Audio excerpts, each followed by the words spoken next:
आइए बाइबल की पुस्तक मत्ती 10 अध्याय उसका 32 पद पर कुछ चर्चा करते हैं। यहाँ लिखा है, यदि मनुष्य मुझे मान लेते हैं, इसका मतलब ये है, यदि विश्वासी मुझे मनुष्य के सामने अंगीकार करते हैं, तो मैं भी तुम्हें जो मुझ में विश्वास करते हैं, न्याय के दिन में तुम्हें पहचान लूंगा। यानी खुद यीशु मसीह भी हमें परमेश्वर के सामने स्वीकार कर लेंगे। इसे और आसानी से समझते हैं, जब कभी हम खाना खाते हैं तो प्रार्थना करते हैं, लेकिन जब बाहर खाना खाते हैं तो प्रार्थना नहीं करते।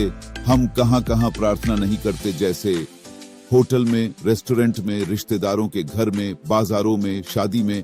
इसके दो कारण है। पहला, ऐसा करते हमने किसी को नहीं देखा। दूसरा, हमें किसी ने सिखाया नहीं। इस तरह प्रार्थना करने से हमारे विश्वास का स्तर बढ़ता है। इन जगहों पर प्रार्थना करने से अन्य सभी आपको देखते हैं।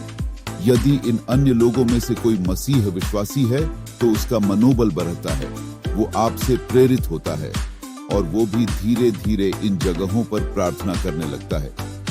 इस तरह प्रार्थना करने से आपको सुसमाचार सुनाने का मौका मिलता है। आप नहीं, परंतु दूसरे व्यक्ति के मन में उठने वाली उत्सुकता उसे आपके पास ले आती है। तो आप उन्हें अपने विश्वास के बारे में बता सकते हैं और सुसमाचार सुना सकते हैं।